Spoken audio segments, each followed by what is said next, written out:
kita semua dan yang sudah pergi dari kita semua. So, pagi ini ada tema kita atau judul kita yang harus disampaikan oleh kalian mengenai Gereja Kristen Pasundan dan posisinya dalam masyarakat Sunda, akan disampaikan oleh siapa ini, Ajeng, Muhammad Yusuf, Sesatya, Mustika Purwati. Nah, ini yang akan tampil, karena itu saya persilakan saja langsung untuk masing-masing mempresentasikannya selama 1 menit. Kemudian nanti disusul oleh dari masing-masing sudah semua tampil bicara, disusul dengan penyanggah, juga diberi kesempatan 1 menit untuk 1 orang penyanggah dan seterusnya. Baru kita akan buka dengan pertanyaan-pertanyaan dan diskusi yang lebih luas setelah 2 kelompok pembicara ini. Karena itu kepada siapa yang lebih dahulu saya persilakan untuk menyampaikan materinya. Ya, bismillahirrahmanirrahim. Terima kasih Bapak atas kesempatannya. Di sini saya akan mempresentasikan tentang sedikit pengertian dan sejarah singkat Gereja Kristen Pasundan. Jadi perlu diketahui bahwa Kristen Pasundan bukanlah agama Kristen yang berbeda aliran dengan Kristen pada umumnya seperti Katolik ataupun Protestan. Aliran kekristenan dalam Gereja Kristen Pasundan sendiri sama dengan Kristen pada umumnya. Kristen Pasundan adalah nama belakang dari gereja wilayah yang tersebar dalam di wilayah Jawa bagian barat seperti Provinsi Jawa Barat, DKI Jakarta, dan juga Banten. Nah, Gereja Kristen Pasundan ini adalah gereja wilayah, artinya dari suku manapun boleh untuk menjadi jemaat dalam GKP begitu. Berbeda dengan gereja HKBP yang ada di Sumatera Utara. Nah, untuk sejarah singkatnya, Gereja Kristen Pasundan berdiri pada 14 November 1934 yang itu. Silakan yang lain untuk melanjutkannya. Setelah Sesatya ini, saya Prof. Oke, Yusuf. Ya, saya akan sedikit mempresentasikan tentang konsep ketuhanan yang diajarkan dalam Kristen Pasundan ini. Ajaran ketuhanan yang terdapat dalam Gereja Kristen Pasundan ini yaitu mengenal Allah yang esa sama dengan agama utama yang lainnya, yaitu sebagai Tuhan pencipta alam semesta yang sering disebut dengan Allah Bapa dan Allah Anak.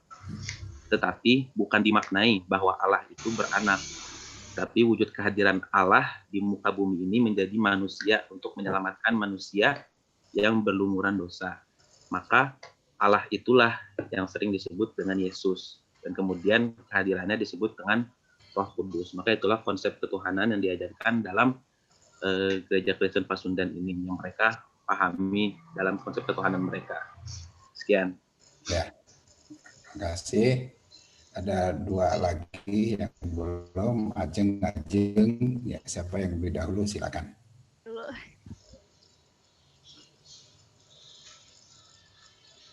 Ya, Ajeng. Bismillahirrahmanirrahim. Saya akan menjelaskan sedikit tentang gereja ya. Mengenai Kristen pasti tidak asing dengan tempat ibadah gereja. Nah, namun menurut narasumber bahwasannya gereja itu bukanlah tempat suci. Nah, gereja itu bisa saja setiap orang itu mendatangi asal menjaga etika kesopanannya. Nah, seperti itu untuk gereja.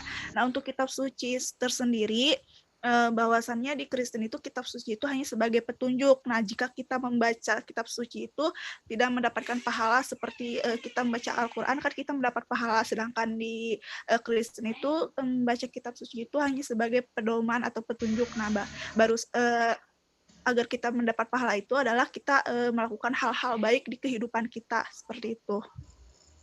Iya. Cukup. Silakan satu lagi. Ajeng. Baik, Prof. Terima kasih.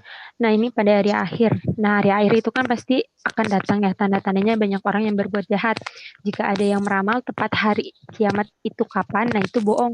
Karena itu tidak ada di dalam Alkitab pun tidak diajarin dan tidak ada hari pastinya kapan kiamat itu terjadi. Tetapi mereka diajarkan hanya tanda-tandanya saja seperti kita. Gitu. Baik, Prof. Sudah cukup. Oke, terima kasih. Dan ini sudah ada beberapa pernyataan tentang gereja wilayah ini atau gereja Pasundan ini. Silakan dicermati dan disanggah oleh kelompok berikutnya, kelompok penyangga. Kelompok penyangga saya tidak melihat siapa yang di kelompok penyangga ini. Widya, Pak. Ya, Widya sih. silakan.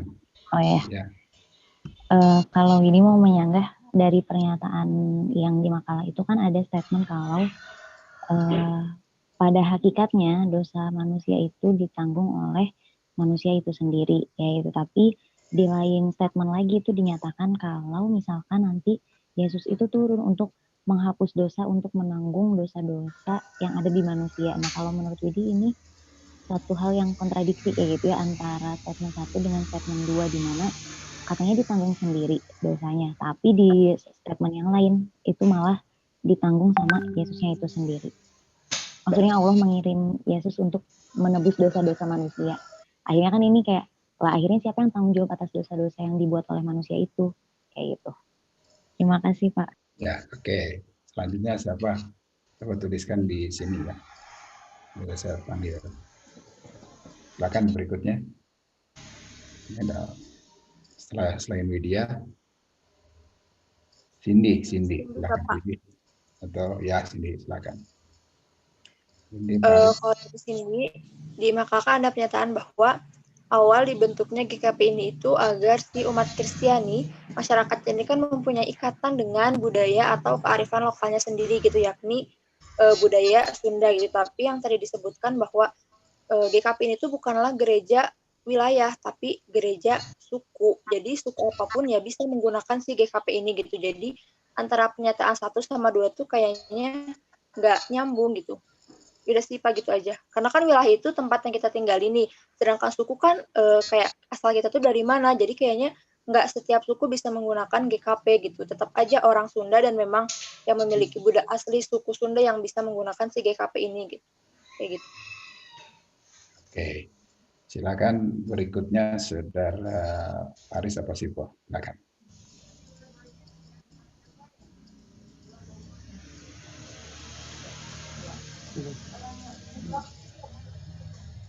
Sipwa dulu ya Pak. Ya, silakan nanti Saudara Faris mempersiapkan ya. Jadi kalau menurut Sipwa, kalau ini pendapat pribadi ya, kalau misalkan membaca kitab suci nggak dapat pahala tuh, manusia jadi kekurangan istilahnya tuh motivasi untuk mencari kebenaran dalam kitab sucinya gitu.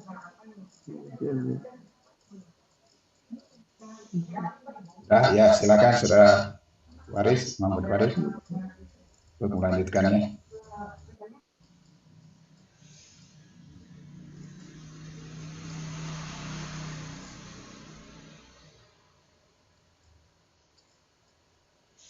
Saudara Muhammad Faris.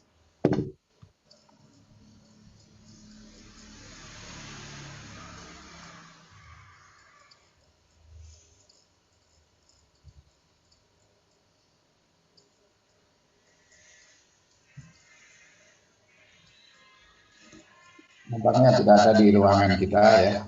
Saya cek itu tidak ada di partisipan. Karena itu saya beri kesempatan juga langsung kepada follower yang lain untuk bertanya, menyanggah juga boleh, membuat pernyataan juga boleh. Untuk semuanya pokoknya pendapat kita tampung di sini untuk mendapatkan kejelasan keilmuan yang ada pada gereja Pasundan kita ini yang kita bahas sekarang ini. Silakan.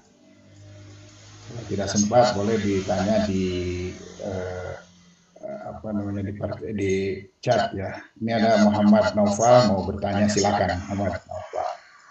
Ya, bismillahirrahmanirrahim. Terima kasih atas kesempatannya. Di sini saya akan bertanya terkait tadi pernyataan dari pemateri ya, bahwa Allah itu kan disembah mereka gitu ya, Esa, tapi berwujud Yesus ketika turun ke dunia gitu. Nah, yang jadi pertanyaan, mengapa mereka masih menyembah Yesus padahal kan Yesus sendiri itu sudah tidak wujud di muka bumi gitu. Tapi tidak ada gitu ya, menurut mereka sudah disalib gitu ya. Ya, jadi mengapa mereka tidak menyembah kepada Allah saja gitu, jikalau mereka menganggap Allah itu perwujudan Yesus. Nah, semoga bisa dipahami. Sekian. Ya, silakan yang kelompok kelompok penyaji itu untuk menyanggah untuk menjawab pertanyaan ini yang mengenai wujud Yesus, bagaimana itu orang disembahnya. Silakan langsung dijawab, ya nggak usah berdiskusi dulu atau berpikir dulu, kerja padanya yang Anda dapatkan.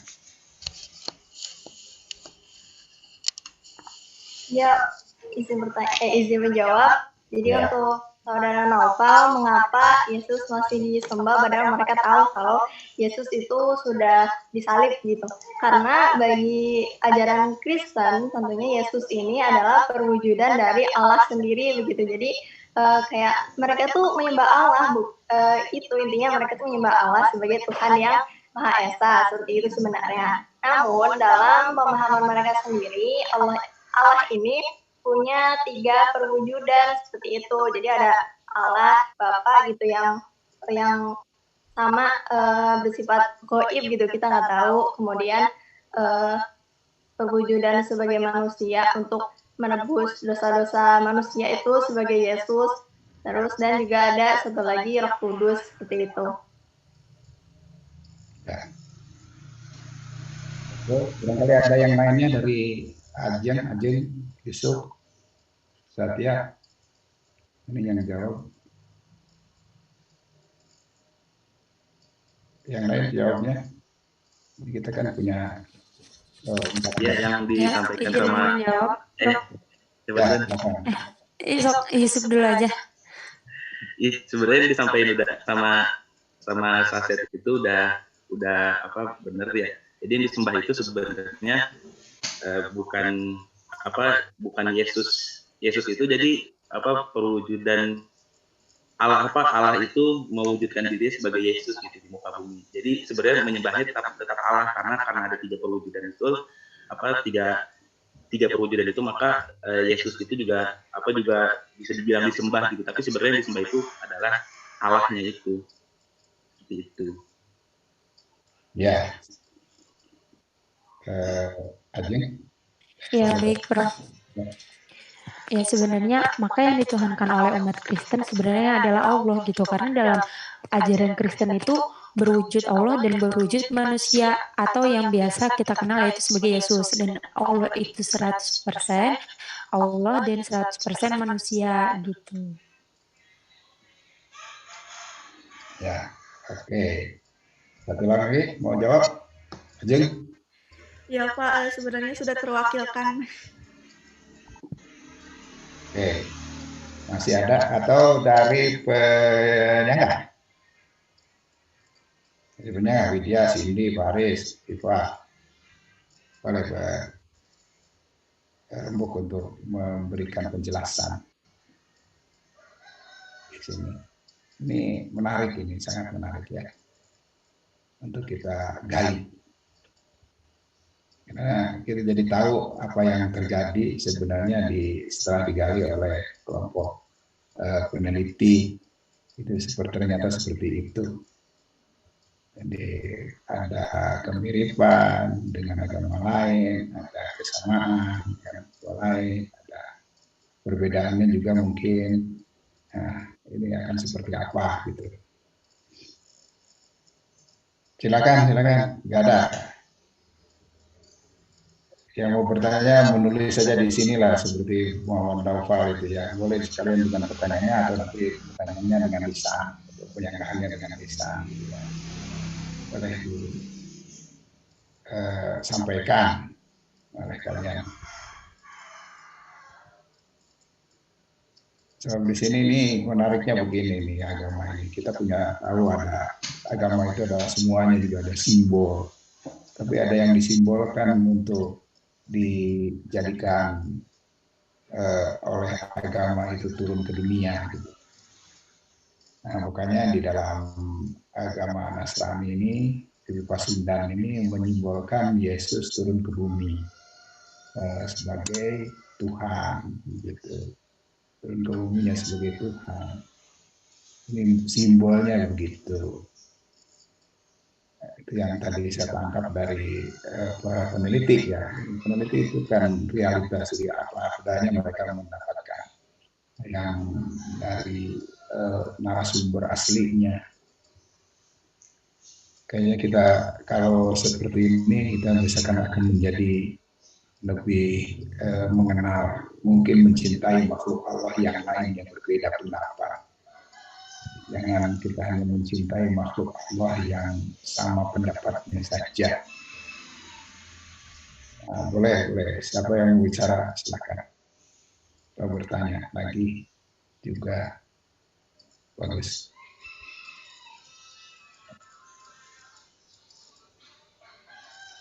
Kemarin kan dalam Hindu juga begitu. Ada yang kita ketemukan dalam Hindu yang muncul dalam simbol-simbol dewa. Yang simbol-simbol yang dipersonifikasi dari dewa itu personifikasi untuk dapat sampai kita kepada Tuhan yang sampai kepada Tuhan sang yang-yangnya itu, sang Hidewase atau apa namanya Tuhan tertingginya itu kan melalui itu semua. Dalam agama yang lain juga barangkali nanti akan kita bisa lihat, mau dalam Islam, mau dalam Hindu, Buddha, Konghucu gitu, nanti akan kita bisa lihat itu. Semuanya akan kita lihat apa yang sudah terjadi dan sedang dan akan terus dilakukan orang dan tidak akan ditinggalkan oleh mereka itu semua, termasuk mungkin juga tidak akan yang mudah-mudahan kita juga tidak akan meninggalkan karena kita mengenal agama yang lain itu adalah mengenal diri kita sendiri, mengenal agama kita sendiri itu lebih baik, akan lebih baik. Kita belajar banyak dari agama lain. Kemarin sudah dibahas tentang Hindu. Di Hindu itu kan orang Islam itu juga belajar ke Hindu, orang Nasrani juga belajar ke Hindu. Karena Hindu lebih dulu berada di sini. Hindu datang ke Indonesia dulu ke Nusantara, masa lampau itu tanpa peperangan. Maka Islam datang juga di Nusantara ini tanpa peperangan. Kristen juga tanpa peperangan gitu. Yang terjadi peperangan itu adalah peperangan perebutan ekonomi.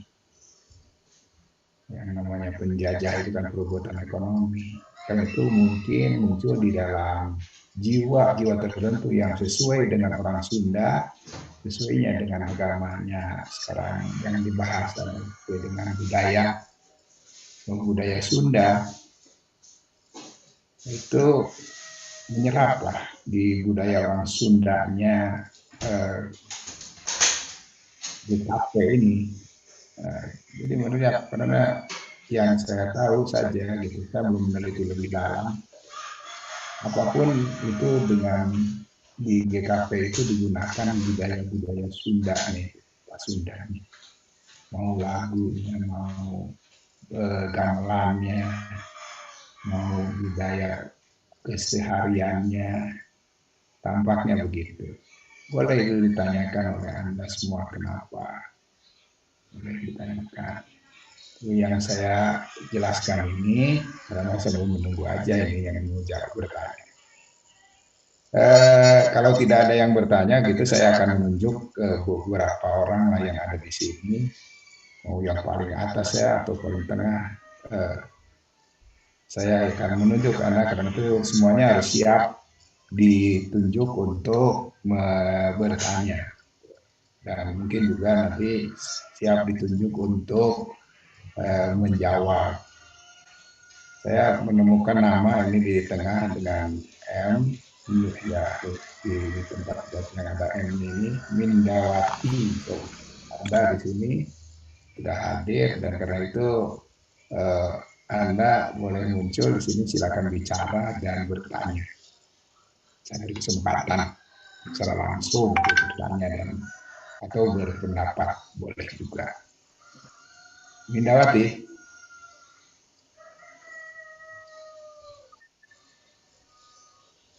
Mana Mindawati ada? Ada, sudah ada sih. Ya, hadir Pak. Hadir, ya oke. Silakan, bicara. Sebentar Pak, barusan dilihat dulu makalahnya. Ya, dari kemarin lah lihatnya. Ya Pak. Ya, oke. Ya baik Pak, terima kasih. Saya izin bertanya kepada kelompok penyaji, jadi mungkin tanggapan dari teman-teman yang lain tentang konsep hari akhir gitu.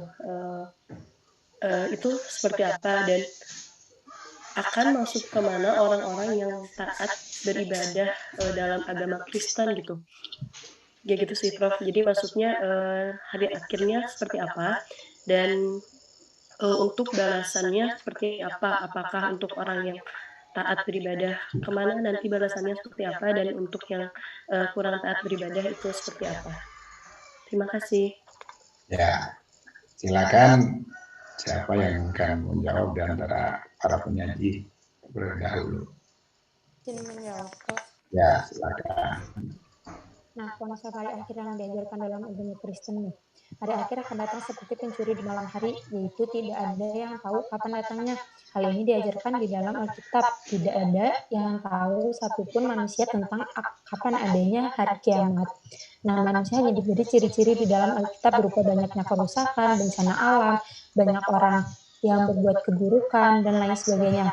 Dan orang yang mengajarkan tentang waktu hari pasti kiamat adalah orang yang sesat, karena dalam Alkitab tidak pernah diajarkan tentang waktu pasti akan datangnya hari kiamat. Nah, akan masuk surga atau nerakanya, mereka kurang percaya sih, kurang sedikit percaya akan adanya apa sih surga dan neraka gitu. Tapi mereka paham gitu kalau misalkan yang baik pasti bakal masuk surga dan yang buruk juga pasti bakal masuk neraka gitu. Tapi mereka kurang, tanda kutip gitu, kurang paham gitu, maksudnya kurang percaya aja gitu.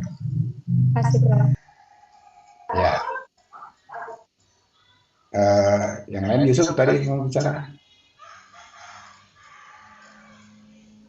Iya paling yang tentang itu sama kayak Ajeng yang akan masuk kemana orang yang berbuat baik dan orang siapa akan masuk kemana orang yang berbuat jahat gitu. Berdasarkan hasil wawancara kami dengan narasumbernya, beliau mengatakan surga neraka itu jangan bicarakan surga neraka kalau menurut mereka. Surga neraka itu adalah urusan Tuhan gitu. Jadi kita sebagai manusia hanya bisa berbuat baik aja gitu, berbuat baik, saling menjaga satu sama lainnya gitu, dan jangan bahas surga neraka, itu hanya urusan Tuhan gitu. Walaupun memang saya pun sempat menanyakan tentang konsep penebusan dosa gitu. Bagaimana kan katanya di agama Kristen ada konsep penebusan dosa, berarti semua manusia udah dihapus gitu loh dosanya sama ditebus dosanya sama Yesus itu bagaimana berarti semua orang sudah otomatis masuk surga. Nah, berarti terus jawaban dari narasumbernya kata beliau beliau pun menjawabnya dengan jangan sudah nggak usah bahas surga neraka itu adalah urusan Tuhan kita. Urusan kita sebagai manusia hanya berbuat baik saja gitu, berbuat baik dan mencari berbuat baik antar sesama manusia, seperti itu. Jadi nggak ada kalau misalkan di dalam Islam kan ada penjelasannya, misalkan di dalam Al-Quran orang yang berbuat seperti ini akan dihukum seperti ini, akan ada ayat penjelasan tentang hukuman bagi orang yang berbuat maksiat seperti apa. Cukup.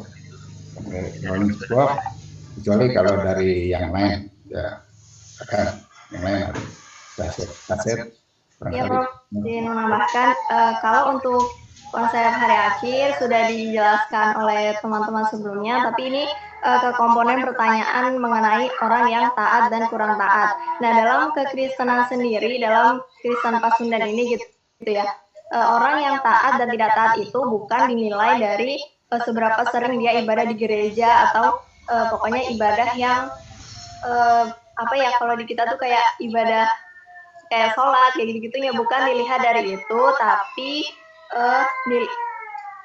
maaf kalau berisik, tapi dilihatnya itu dari bagaimana dia itu berbuat baik kepada sesama manusia kayak gitu. Jadi nilai taat atau tidak taatnya seseorang adalah dari bagaimana dia dalam kehidupan sosialnya itu, bukan dalam ibadah ritual kayak gitu. Ya. Oke, terima kasih, bagus.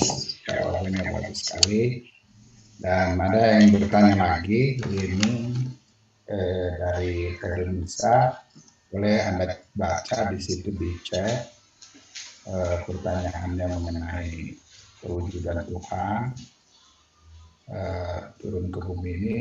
Dalam Kristen mereka percaya adanya nabi. Maka konsep nabi yang ada di dalam kepercayaan umat Kristen ini bagaimana? Menjawabnya, konsep kenabian itu seperti apa? Boleh dijawab, boleh. Silakan. Mau menjawabnya siapa? Ajeng.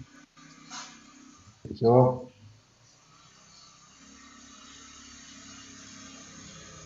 Ya Prof, izin menjawab. Ya, oke.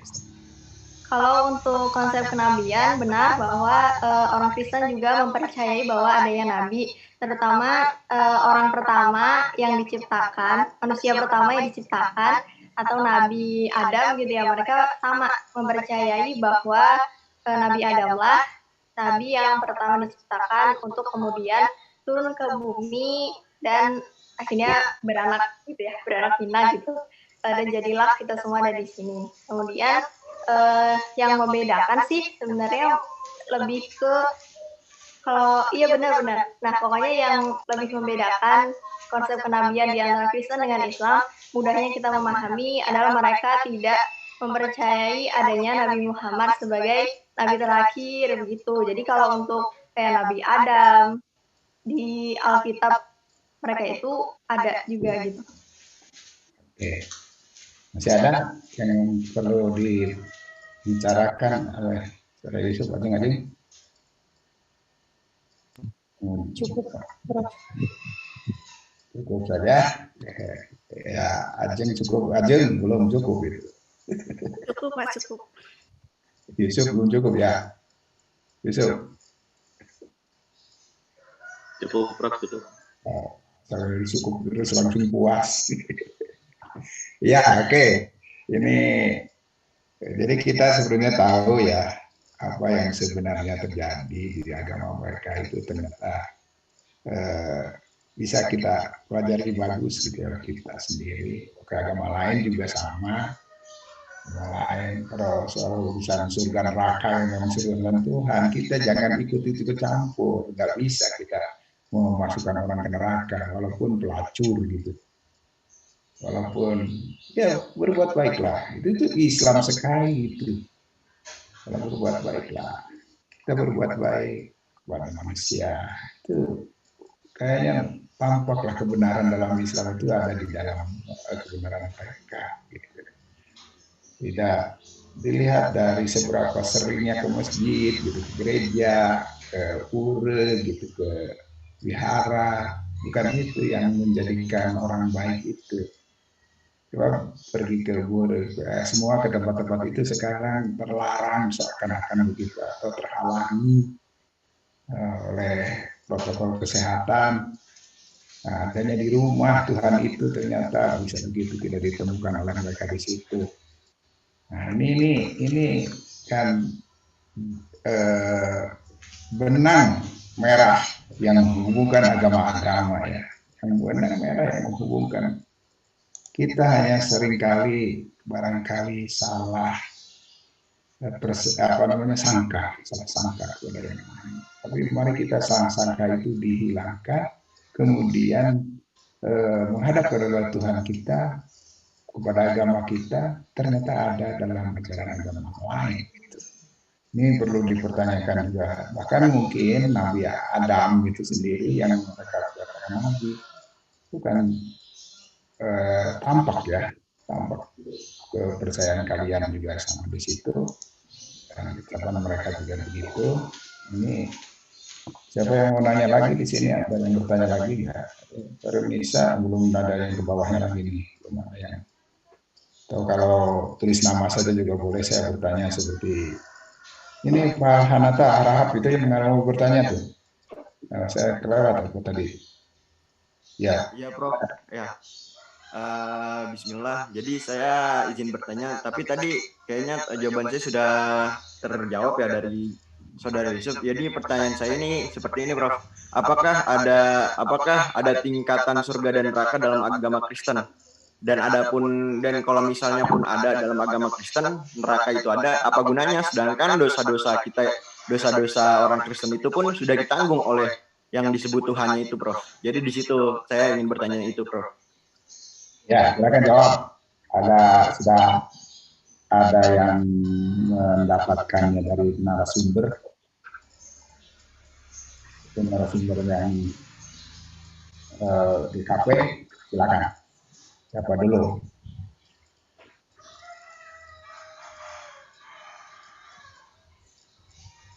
Ajun nih. Ajun.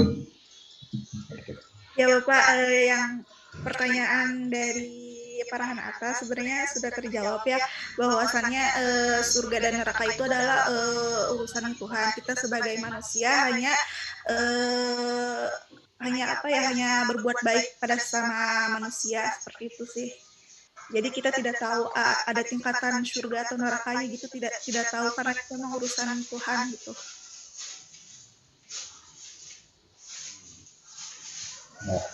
Izin menjawab. Ya, kalau kita emang nggak sempet ya nanya buat tingkatan neraka, karena awal kita nanya aja mereka udah sensitif gitu, jangan menanyai tentang surga dan neraka gitu. Gitu aja sih, jadi kita nggak sempat untuk menanyakan hal tersebut. Ya.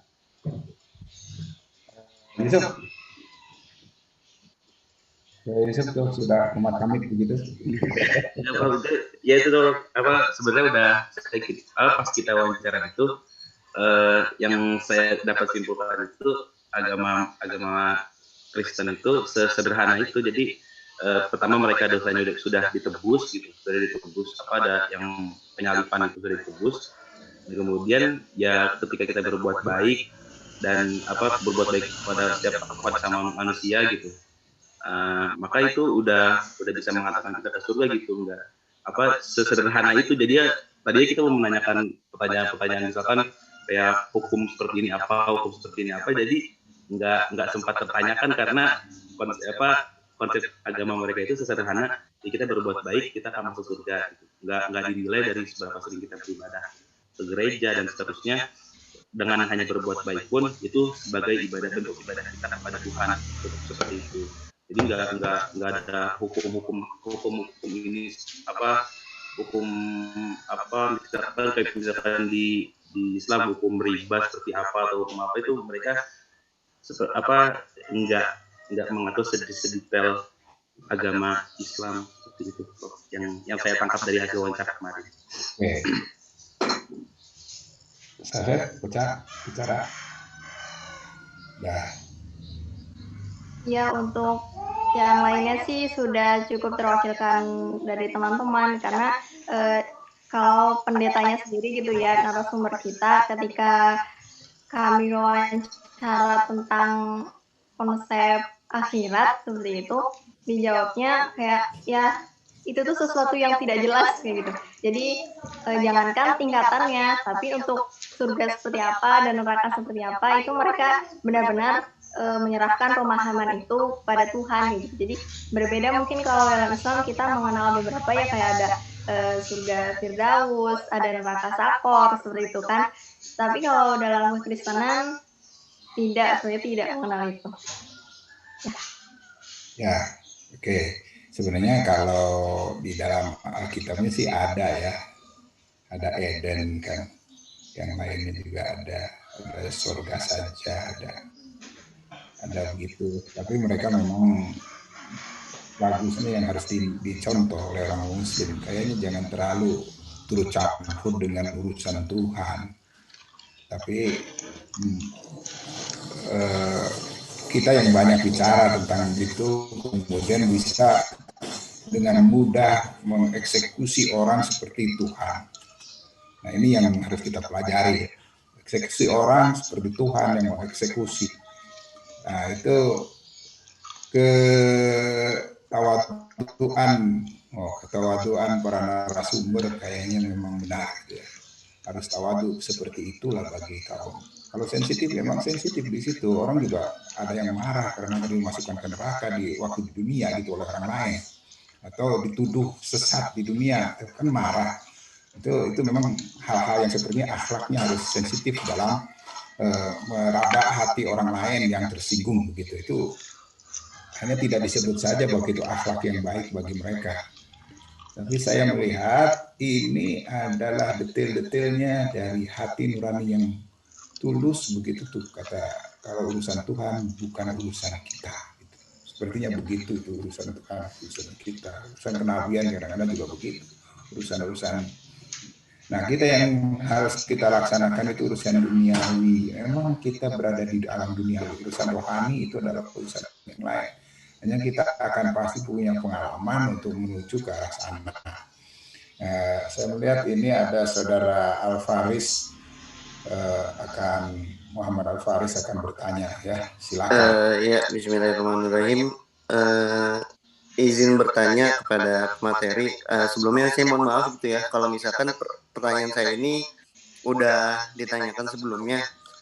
Berhubung sinyal saya dari tadi keluar masuk dan baru benar sekarang nih, tadi putus-putus terus gitu. Izin nanya gitu mengenai konsep kenabian mereka itu. Kalau di Islam itu sendiri kan Nabi kita Nabi Muhammad itu kan berkholwat ya dengan cara apa ya, ibaratnya menyendiri gitu untuk mendapatkan untuk ibadahnya itu semakin pendekatan diri kepada Allah gitu. Nah, apakah konsep seperti itu juga diterapkan oleh konsep kenabian dari agama mereka gitu, dan apakah itu berlaku juga untuk umatnya gitu, sebagaimana ketika kita menyendiri lalu beribadah itu bisa mendekatkan diri kepada Allah gitu. Nah, apakah konsep itu juga ada bagi mereka? Ya, silakan dijawab. Silakan jawab, ini bagus pertanyaannya yang mungkin kita akan bisa merasakan semua mengenai ya ketersendirian kita barangkali sekarang ini, ketersendirian kita itu seperti apa, atau Nabi Muhammad seperti begitu. Nah, ini dalam GKP itu seperti apa juga gitu. Silakan Ajeng Yusuf ya.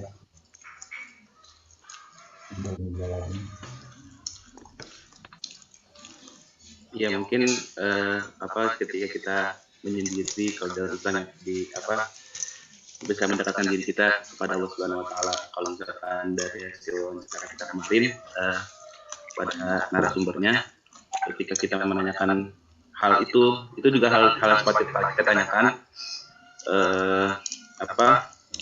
itu kalau menurut mereka adalah salah satu cara untuk bisa sama mendekatkan diri kepada Tuhan, dengan berdoa, bersyukur kepada Allah gitu. Itu adalah salah satu cara mereka. Tapi itu adalah bukan cara utama mereka untuk mendekatkan diri atau untuk berbuat kebaikan gitu. Dan yang lebih diutamakan ibadah mereka adalah ketika ibadah mereka di luar daripada gereja itu, di luar daripada daripada ibadah ritual mereka gitu. Yang lebih diutamakan ibadah-ibadah mereka adalah ketika mereka berbuat baik kepada manusia, saling toleransi dan seterusnya. Itu adalah cara utama mereka untuk mendekatkan diri mereka kepada Tuhan. Dan itu adalah salah satu bentuk syukur mereka kepada Tuhan karena Tuhan telah menebus dosa-dosa mereka. Jadi hidup mereka di dunia ini adalah bertujuan untuk bersyukur atas penebusan dosa yang telah dilakukan oleh Tuhan mereka. Jadi menyendiri untuk mendekatkan diri kepada Tuhan itu adalah salah satu cara bisa dilakukan oleh mereka dengan cara bersyukur, berdoa dan seterusnya. Itu adalah salah satu cara mereka. Tapi cara utama mereka adalah dengan berbuat baik antara sama manusia. Itu adalah bentuk syukur terbesar mereka atas penebusan dosa yang telah dilakukan oleh Tuhan. Seperti itu. Iya, oke. Masih ada? Silakan. Lagi ini.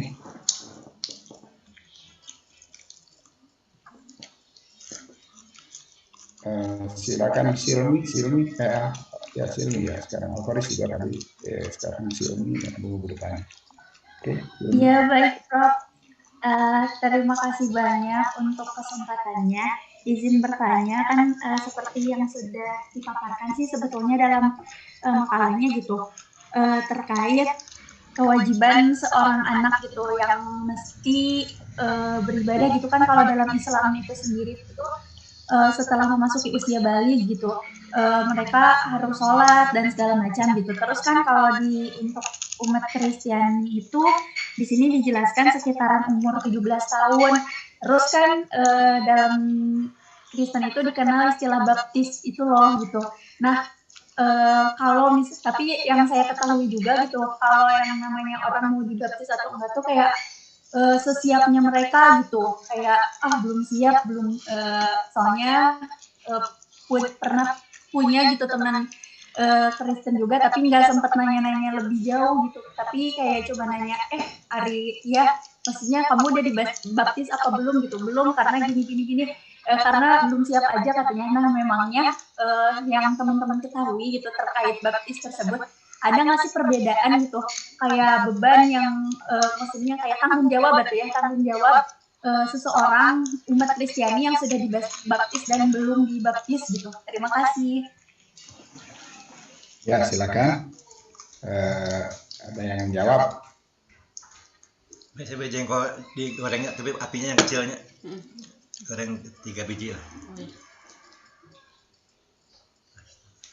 Oke, silakan yang mau menjawab siapa? Satu unjuk saja kita lakukan kali. Kalau nggak unjuk langsung ya. Yusuf. Tadi Yusuf banyak bicara. Mungkin tentang baptis itu yang kami dapatkan dari narasumber itu mereka kalau misalkan sejak kecil itu sudah mulai diajarkan pergi ke gereja, ikut ibadah ritual gitu, melihat menyaksikan khotbah dan seterusnya.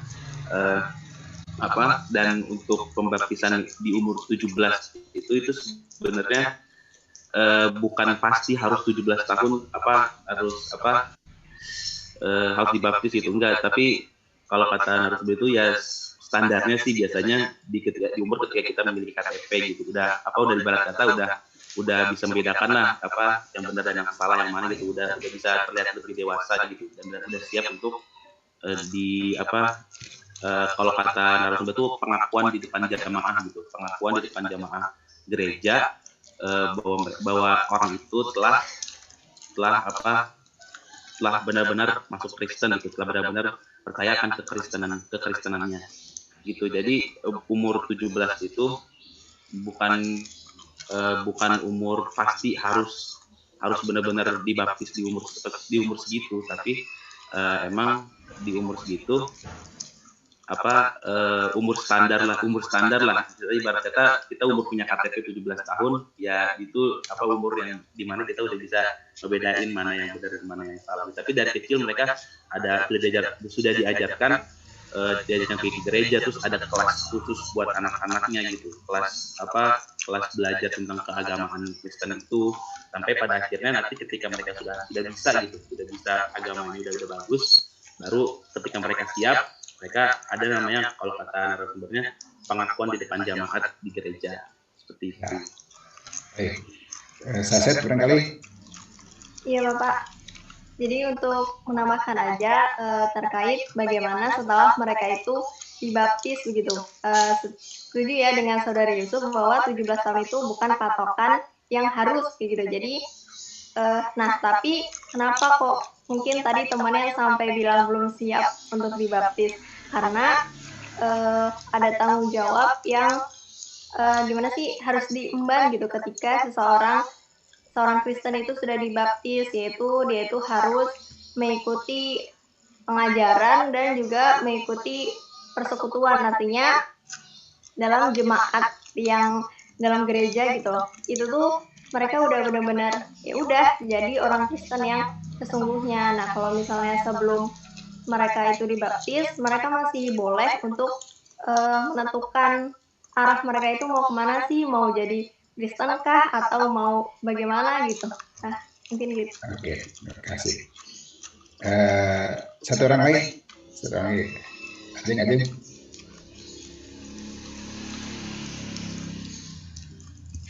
Ya Bapak, untuk baptis seperti itu memang saat kita wawancarai narasumber, beliau juga berkata bahwasannya umur 17 tahun itu memang bukan patokan bahwa kita memang harus baptis ya. Itu mah dari kesiapan diri kita sendiri gitu. Nah, untuk misalkan dari kapan sih diajarkannya tentang agamanya itu memang sudah dari kecil orang tuanya itu mengajarkannya itu membawa ke gereja, dan seperti tadi ada kelas-kelasnya juga, seperti itu sih yang kita dapat dari narasumber Pak. Oke, saya ingin ini lihatkan ya kepada Anda, memang ada tugas tanggung jawab manusia dalam agama itu, dan biasanya mulai memang pada saat akil balik ya. Akil balik itu sekitar itu semuanya juga. Mungkin semakin kesini semakin mulur gitu ya, sesuai dengan perkembangan zaman. Karena usia yang dijadikan undang-undang itu kan sebetulnya usia rata-rata ya. 17, bahkan di pukul rata laki perempuan sama. Nah, sedangkan dalam kondisi fisik masing-masing berbeda. Dia lihat itu, ada usia kalender, ada usia mental. Itu kalau dalam psikologi. Itu usia kalender dalam mental itu digambarkan orang Muslim, ulama-ulama kita dulu sebagai akil dan balik, akil balik gitu. Kalau yang balik itu umur kalender, nah kalau akil itu umurnya usianya usia mental. Nah, baik dari ya Islam maupun di GKP ini kan 17 tahun itu di Indonesia rata-rata 17 tahun menganggap sebagai dan muncul sebagai undang-undang ya, untuk ukuran kedewasaan. Tetapi ada ukuran kedewasaan di dalam kenegaraan kita yang lain, terutama ukuran yang berbeda, itu ukuran untuk memimpin gitu ya. Ada memimpin, ada lagi ukurannya itu 21 tahun kita gitu ya. Kalau sudah 21 tahun boleh memimpin menjadi kepala desa, jadi RT, RW itu jangan muda gitu. Tapi 21 tahun ke atas juga presiden demikian juga. Nah ini ada hal-hal yang seperti bahkan itu sudah menjadi budaya kita di Indonesia, karena 21 tahun itu dalam budaya Nusantara kita itu namanya selikur gitu ya. Selikur itu sudah selayaknya calik di kursi gitu, artinya sudah bisa memimpin. Itu makanya kemudian menjadi undang-undang juga di Nusantara ini. Nah ini ukuran-ukuran agama sebetulnya yang munculkan begitu itu. Karena nama selikur itu juga dari agama Islam, mungkin juga orang Hindu gitu ya. Itu dari orang Hindu atau orang Buddha gitu. Ini muncul, dan di dalam Islam di Nusantara ini dimunculkan oleh para wali. Itu bagus ya. Jadi kita bisa menarik garis merah, benang merah di situ, sehingga kita menjadikan agama-agama kita ini menjadi satu agama di dalam bahasa Pancasila, itu ketuhanan yang Maha Esa. Ini bagus, itu suatu hal yang bagus bagi kita semua. Saya ingin ada yang bertanya lagi. Ini ada sini sudah bertanya. Gimana kalau tentang tidak dibaptis dan baptisnya itu ya? Baptis kan sebetulnya dalam semua agama ada, hanya berbeda-beda agama namanya aja. Kalau di dalam Islam itu kan, kalau untuk menjelang akil balik itu kan gambarannya supaya Anda bisa mengetahui ya, baptis itu adalah mandi junub begitu. Kalau sudah mimpi yang pertama kan mandi junub. Sudah ada haid pertama gitu, dapat pertama itu mandi junub begitu untuk melakukan ibadah. Nah, soal siap dan tidaknya orang juga nanti sama, semua agama juga ada yang siap, ada yang tidak, ada yang jujur, ada yang tidak gitu. Itu pantasnya gitu. Mungkin ada yang menyembunyikan, ini saya belum mimpi gitu, belum salat, belum mau, belum makan gitu. Dalam Islam bisa begitu. Nah, mereka itu diserahkan kepada masing-masing. Kalau di dalam GKP itu diserahkan kepada masing-masing. Nanti mereka akan siapnya kapan begitu. Sama sebenarnya, hampir samanya begitu, kepada kesadaran masing-masing munculnya. Nah, kesadaran yang paling awal itu justru yang paling baik. Jangan dipaksa gitu ya, itu bagusnya gitu. Kalau dipaksa masih belajar sebenarnya, dipaksa. Tapi kalau dengan kesadaran yang baik dari awal dia akil balik, itu sudah akan memasuki jenjang itu, dan masuklah baptis, masuklah wudhu, mandi, junub begitu. Dalam agama itu nama air itu sangat berperan lah untuk pensucian. Kalau Nasrani dengan Yahudi lah mirip begitu ya. Sebab Nabi Isa itu, Yesus itu kan dibaptis sebagai orang Yahudi dulunya sebelum dia jadi nabi. Di masa usia kita itu 17 itu dibaptis. Nah, tapi dibaptisnya sebagai orang Yahudi. Nah, karena memang keturunan mereka, Yesus itu kan keturunan Yahudi juga, dari matriarki, karena tidak ada ibu, tidak ada ayah, maksudnya tidak dari matriarkis. Kalau yang lain kan dari patriarkis, dari patriarkatnya itu jadi laki-laki. Nah, kemudian ini harus dibaptis ini sebagai orang yang harus suci pada saat itu begitu. Kemudian di dalam agama yang lain kemarin itu Hindu yang sudah dibahas, karena Hindu sudah dibahas di sini. Itu juga ada percikan-percikan air walaupun tidak mandi begitu. Karena mungkin di Hindu di awalnya di India itu sangat ya, mereka kan ada musim yang berbeda dari musim-musim seperti kita ini yang hanya 2 musim, hujan dan kemarau gitu. Air banyak. Kalau di India kan 4 musim. 4 musim. Kemudian akhirnya hanya percikan air saja yang sebagai air doa, dan terus setiap hari bisa seperti itu juga. Ya, Islam kan berwudu setiap hari bisa begitu, dan mandi setiap hari juga bisa begitu.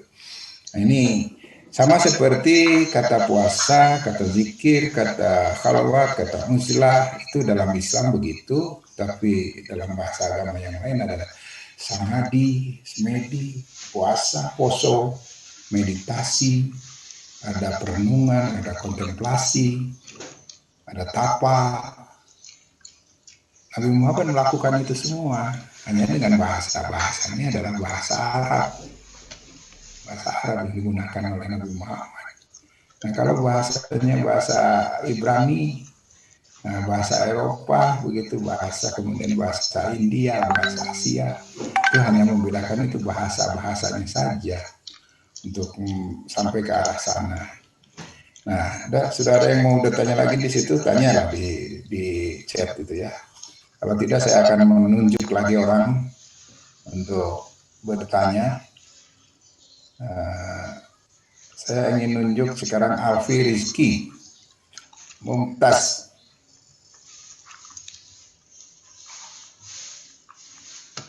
Nah, silakan Alfi. Muncul Alfi. Halo, Alfi ada di tempat. Jangan-jangan cuma tulisannya aja ada di sini. Coba munculkan dengan kalau bisa ya dengan videonya keluar video dengan gambarnya. Nanti saya anggap tidak hadir kalau dipanggil tidak ada. Makanya yang kehadiran itu adalah pertanyaan. Jadi saya kehadiran selalu bertanya. Nanti akan direkap oleh Pak Pandu ya. Itu kehadiran itu adalah pertanyaan.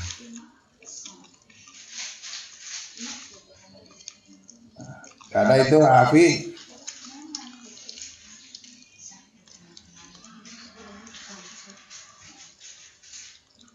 Ini direkam juga ya ini, bukan hanya itu.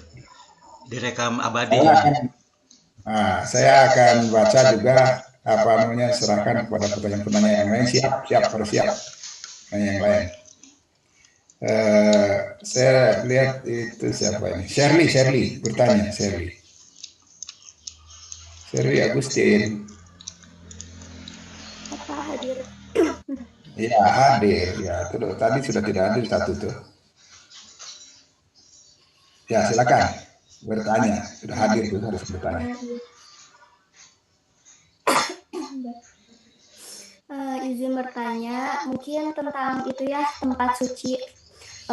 Apakah di Kristen tempat sucinya itu hanya gereja saja gitu ya? Kan kalau hanya di Islam itu ada masjid atau ada musola juga gitu ya, atau madrasah untuk untuk belajar pendidikan. Nah kalau misalnya di Kristen sendiri itu seperti apa ya dalam tempat sucinya? Oke. Itu musolanya apa, masjidnya apa, masjid agungnya apa, kemudian masjid haramnya apa, begitu barangkali, atau masjid nabawinya apa, kan di dalam Islam ada begitu. Nah sekarang di dalam GKP seperti apa yang Anda ketahui? Silakan. Ya Bapak, izin menjawab. Ya. Ya, kalau dalam ajaran Kristen itu bahkan gereja itu tidak dianggap sebagai tempat suci sebagaimana kita menganggap masjid sebagai tempat suci begitu. Jadi kita itu nggak harus gimana, tidak ada peraturan yang tertentu untuk memasuki gereja. Jadi gereja hanyalah sebuah bangunan gitu, sebuah gedung. Yang dimaksud dengan gereja sendiri sebenarnya adalah jemaat yang ada di dalam gedung itu, kayak gitu. Jadi mereka itu gereja tidak dianggap sebagai tempat suci di mana misalnya harus orang Kristen lah yang masuk, enggak. Jadi ya itu hanyalah sebuah gedung seperti itu. Oke, itu jawabannya bagus. Sudah, silakan yang lain, yang ini. Ajeng. Ya Pak. Ya. Itu bukan mau. Ya, udah Ajeng jelasinnya bahwasannya menurut narasumber juga bahwasannya gereja itu bukanlah tempat suci. Nah, semua orang juga bisa masuk asal menjaga etika kesopanannya di dalam gereja tersebut. Nah, memang untuk Kristen sendiri memang tidak ada tempat suci gitu, karena memang gereja juga bukanlah tempat suci, itu hanyalah sebuah bangunan di mana di situ itu terdapat terdapat jemaat gereja Pasundan, jemaat gereja Kristen Pasundan tersendiri di situ. Ya seperti itu sih. Dan untuk ibadahnya sih sebenarnya bisa di mana aja gitu untuk melakukan ibadahnya. Nah dari Kristennya sendiri itu memang kita tuh lebih mengutamakan berbuat baik kepada sesama gitu. Seperti itu sih. Iya. Ajeng sekarang. Baik, Prof. Apa namanya?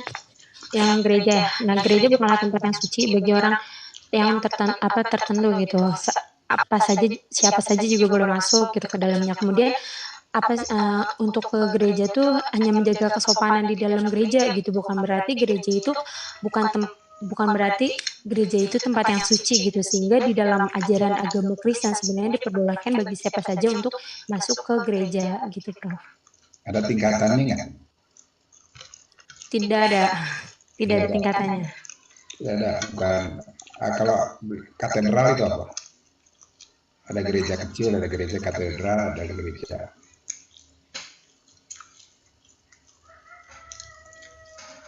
Kurang paham sih, Prof. Iya, maaf, Atau itu Prof. barangkali apa di Katolik atau Protestan atau gitu di mana?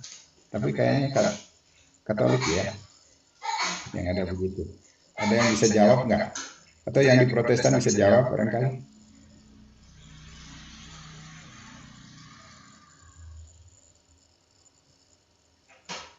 Oh ini kalau GKP itu Katolik apa Protestan?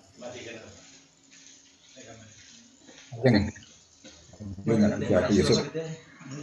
Ini Katolik apa Protestan?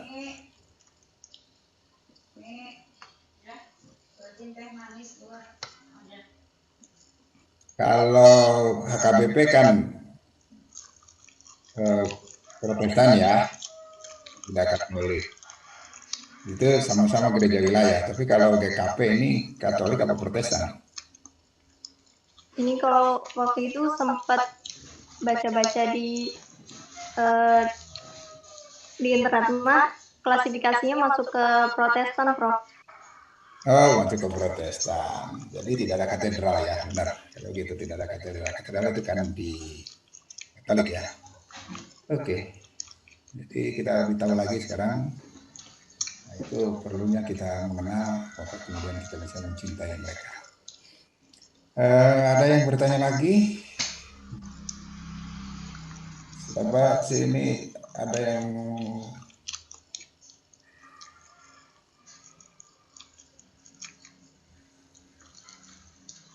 ini Elvi Fitri yang mau nanya atau siapa? Elvi Fitri ya. Elvi Fitri itu bertanya, coba baca oleh kalian. Menurut pandangan Kristen Pasundan ini, mengapa Yesus jadi perwujudan Allah? Apa keutamaan Yesus? Mengapa bukan orang lain saja yang menjadi perwujudan Allah? Ya Nabi Muhammad lah. Ya silakan jawab. Yusuf, ini belum jawab lagi, ngomong nih. Mana Yusuf masih ada? Masih ada, Bro. Oh, masih ada. Nggak kelihatan. Kalau bicara kan ngomong jadi kelihatan. Silakan, Yusuf. Gimana ya? Mengapa Yesus yang jadi perwujudan Allah? Saya sebenarnya juga nggak menanyakan hal itu.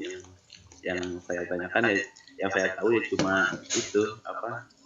Allah mewujud Yesus itu adalah Allah itu.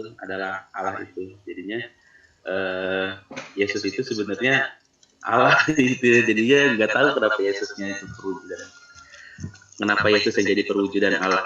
Karena yang saya tahu Yesus itu adalah Allah itu sendiri, Allah yang mewujudkan diri sebagai manusia yang bernama Yesus. Tapi kalau keutamaan Yesusnya saya pribadi belum tahu.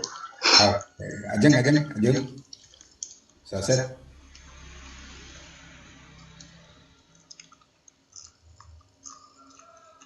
Kalau menurut saya sih, Prof, mungkin lebih ke kita sendiri gitu ya, yang tidak menyaksikan bagaimana Yesus itu diutus. Ya, kita mengetahui kenapa Yesus yang akhirnya dinobatkan sebagai perwujudan Allah ya, karena Yesuslah yang dicantumkan dalam Alkitab gitu kan. Di sana ada kisahnya sendiri gitu, bagaimana akhirnya Yesus itu yang disebut sebagai perwujudan Allah. Dan kita bisa mengetahui itu lewat Alkitab, seperti itu, Bang. Oke. Ada yang mau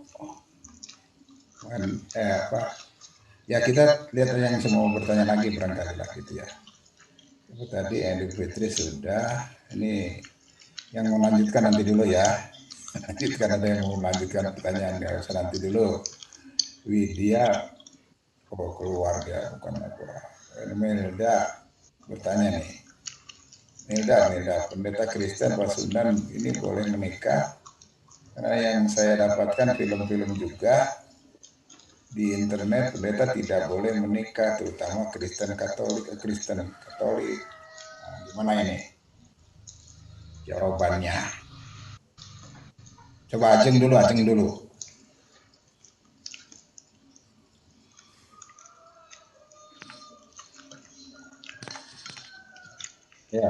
Ya sudah bunyi-bunyi.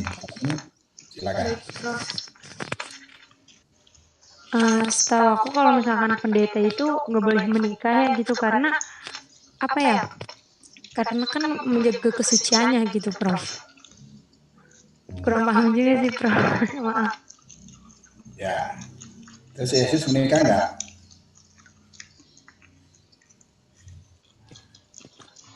Tidak. Nah, tidak. Itu bukan itu teladannya. Kenapa, Prof? Itu teladannya bukan. Teladannya. Jadi pelayanannya Yesus tanpa pendamping. Oke, sudah. Barangkali Yusuf mau jawab. Saya juga nggak tahu, Bro. Saset.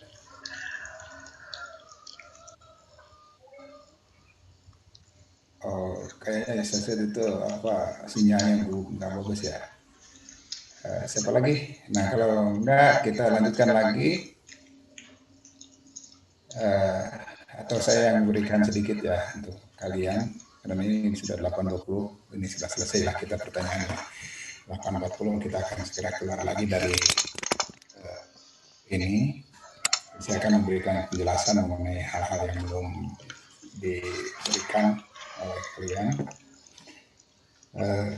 Untuk yang terakhir ini tentang menikah dan tidak menikah, walaupun menurut yang lain itu di luar gereja menyebutkan baik Katolik maupun Protestan, Yesus itu menikah, akhirnya punya anak sampai ke keturunan berikutnya. Ini ada data yang lain di luar itu dengan sejarah ya. Alkitab juga baik perjanjian lama maupun perjanjian baru sebetulnya adalah sejarah juga isinya, seperti juga Al-Quran itu bentuknya adalah bentuk sejarah di dalamnya. Di dalam itu bentuk sejarah. Kalau cerita tentang Nabi Isa sendiri atau Yesus sendiri atau Tuhan begitu, di situ hanya berbentuk sejarah-sejarah ya. Apalagi diceritakan oleh kitab oleh pengarang-pengarangnya lagi seperti Matius, Lukas, Yohanes dan lain sebagainya, itu kan yang membuat mengarang gitu ya. Kedudukannya dalam Islam itu seperti orang yang menceritakan tentang Nabi Muhammad dalam hadis itu adalah Bukhari, Muslim, Abu Daud, Tirmidzi ya, pencatatnya itu disebut pengarangnya, begitu dulu itu begitu.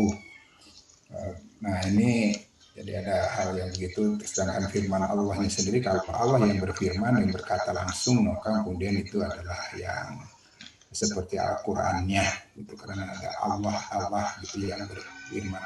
Antara Allah dengan Allah itu sebetulnya sama, itu juga nulisnya sama begitu juga.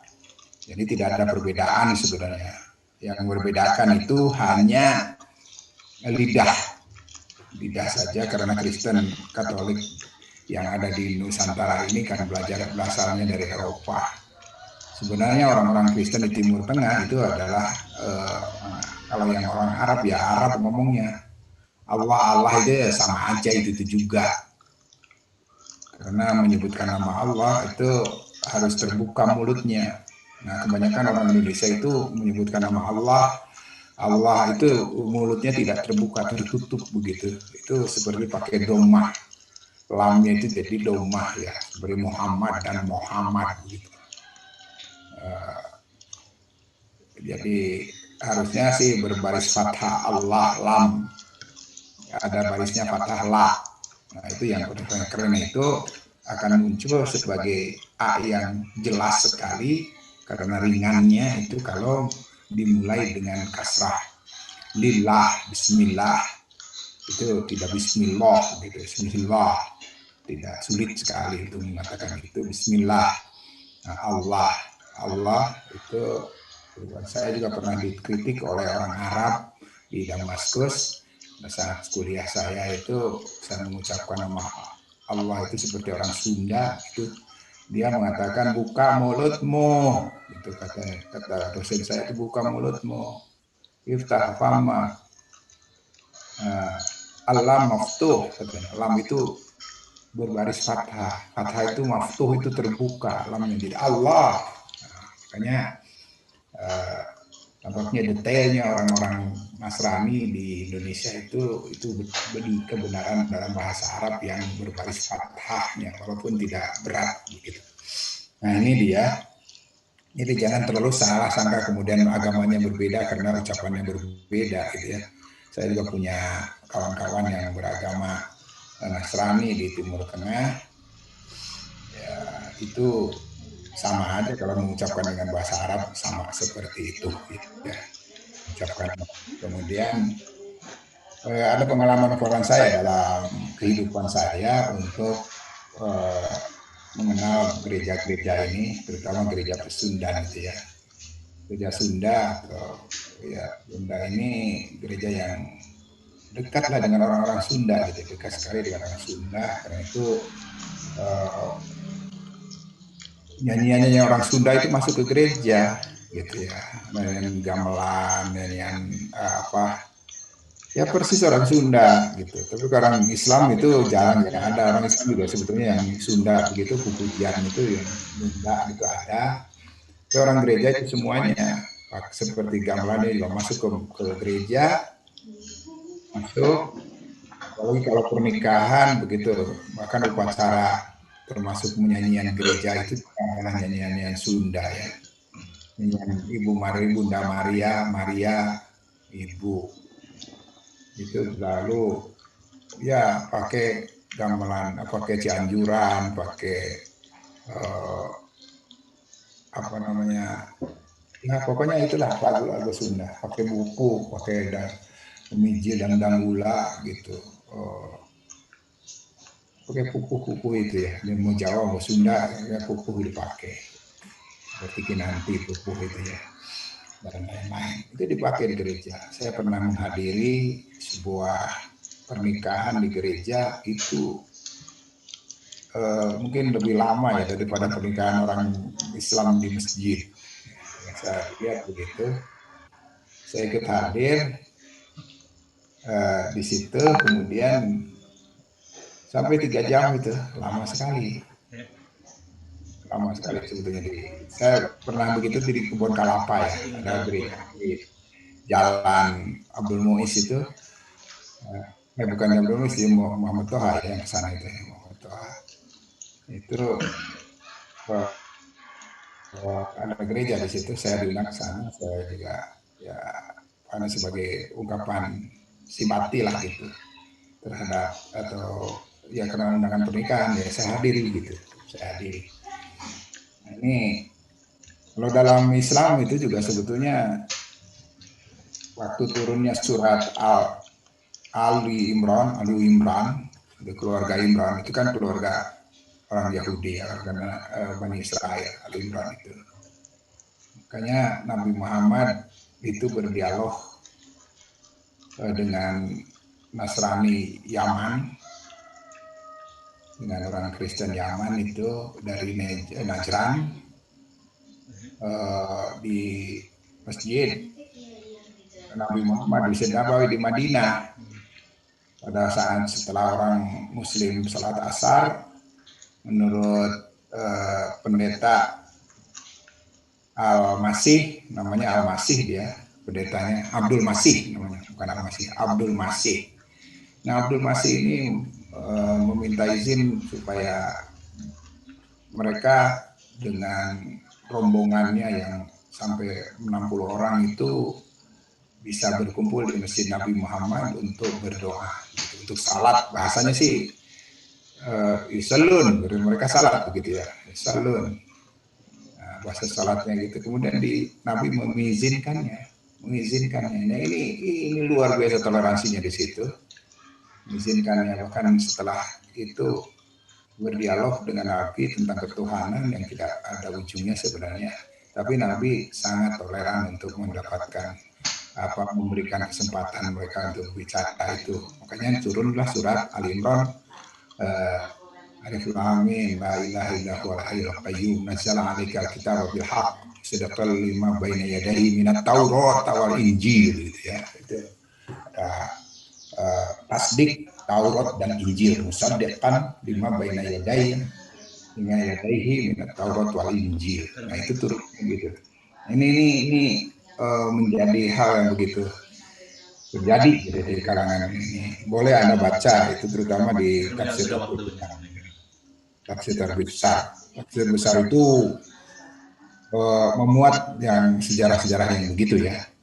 Asbabun nuzulnya begitu. Di Asbabun Nuzul Al-Wahidi yang saya baca lebih luas daripada Asbabun Nuzulnya Suyuti ya. Di Asbabun Nuzul Al-Wahidi di At-Tabari juga luas membicarakan begitu.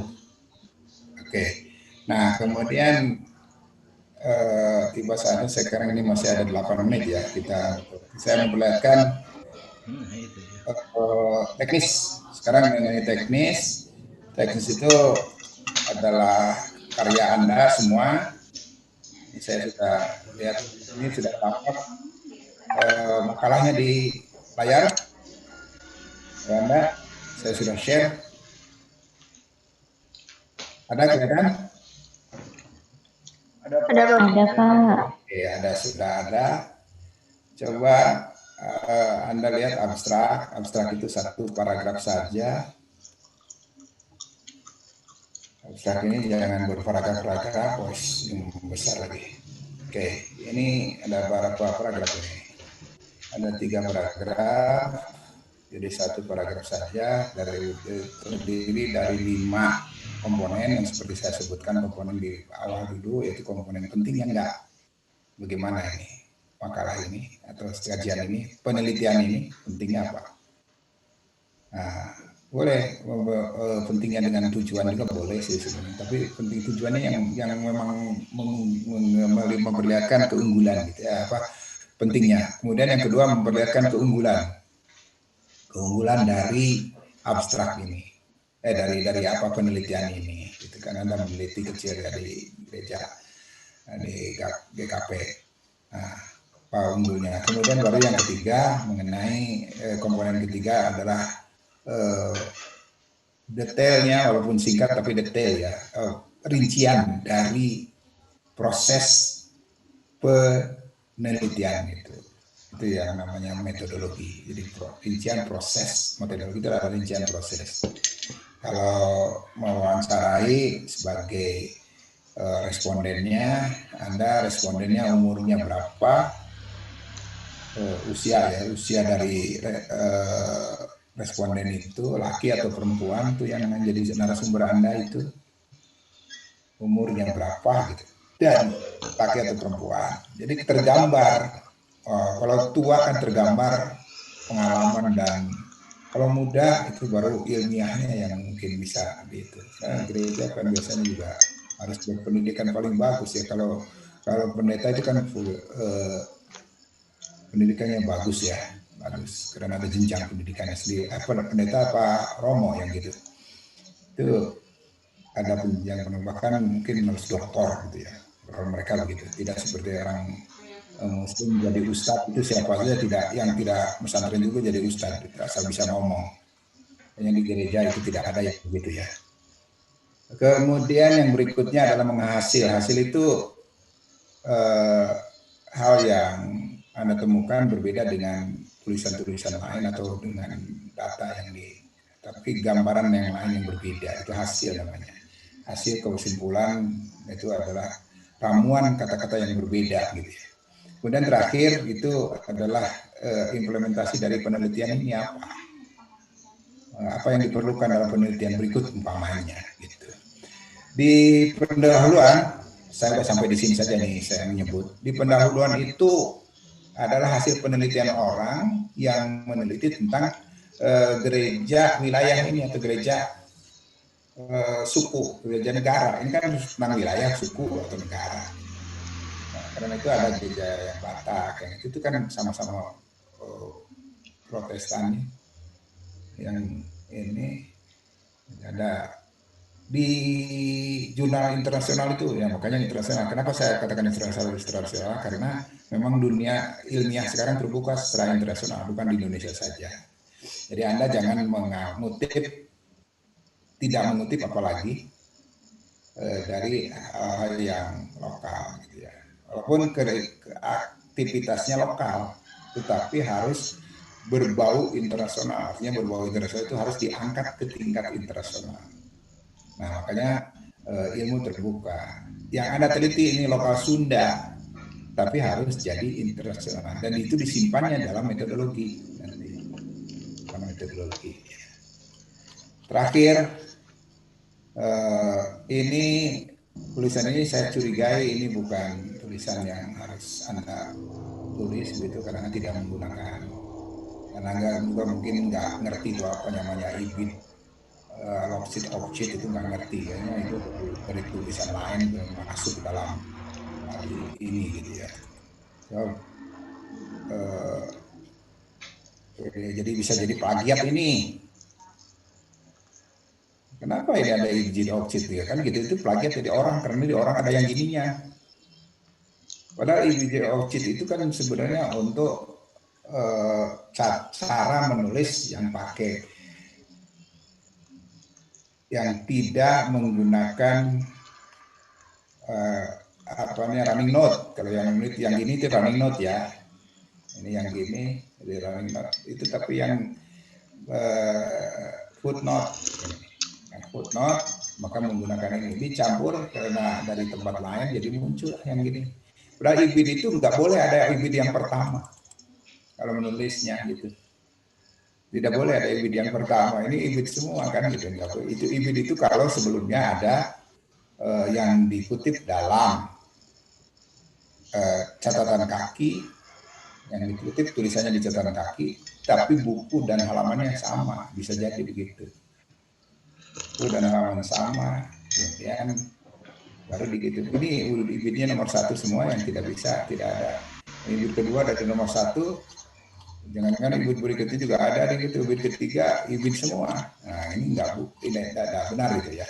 Oke, saya melihat Anda harus lihat ke sini, ke daftar pustaka Anda, ini harus dikutip, dan saya ingin melihatkan kutipan apa ada, enggak ini. Nah, ini seperti ini kutip kan, ada benar kutip di sini. Tapi sayangnya Anda masih menggunakan baik Wikipedia yang jadi Wikileaks, artinya bisa terjadi kebohongan dari Wikipedia karena nggak ada yang nulisnya. Nah, itu Wikipedia itu. Dan itu Wikipedia bisa diedit oleh orang lain yang bertentangan sekalipun dan bisa salah. Karena itu saya menganjurkan Anda harus menulis dengan jurnal internasional, hasil-hasil penelitian, hasil-hasil kajian, hasil-hasil studi orang. Dan ini nanti yang akan saya terima adalah yang sudah direvisi dari semuanya, baik yang sudah kemarin harus seperti itu yang saya mau, dan bahkan bisa dimasukkan oleh Anda ke jurnal terindeks lebih bagus gitu ya. Bahkan bisa mendapatkan uang Anda dari jurnal terindeks itu kalau dibarangkan dengan dosennya, dan kalau terbit itu Anda akan dapat uang. UPI memberikan insentif untuk itu 20 juta. Nah, ini dengan dosennya, kalau dengan Pak Munawar bisa 50-50 lah. Pak Munawar aja diambil orangnya. Nah, nanti Pak Munawar yang ngambil uangnya, kalian yang mahasiswanya minta setengahnya gitu. Itu UPI memang sedang berbaik hati lah ya untuk yang terindeks. Makanya saya sarankan untuk bagus lah menulis ini, walaupun penelitiannya sangat kecil tapi bisa terbit. Dan jangan ada makalah yang seperti ini kemudian sia-sia saja karena dari masyarakat orang lain dan setelah dipakai kemudian dibuang, jangan gitu. Alhamdulillah pada pagi ini kita sampai di sini dulu. Saya mohon maaf yang sebesar-besarnya.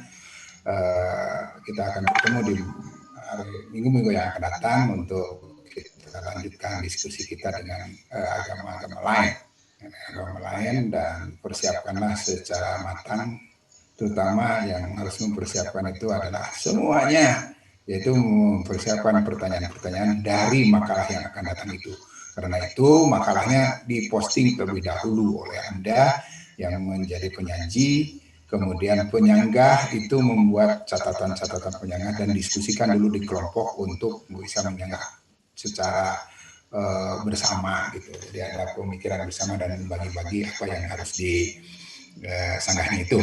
Yang lainnya adalah membuat pertanyaan dari bacaan-bacaan itu dulu. Jadi semua sudah punya. Kalau ditunjuk sama saya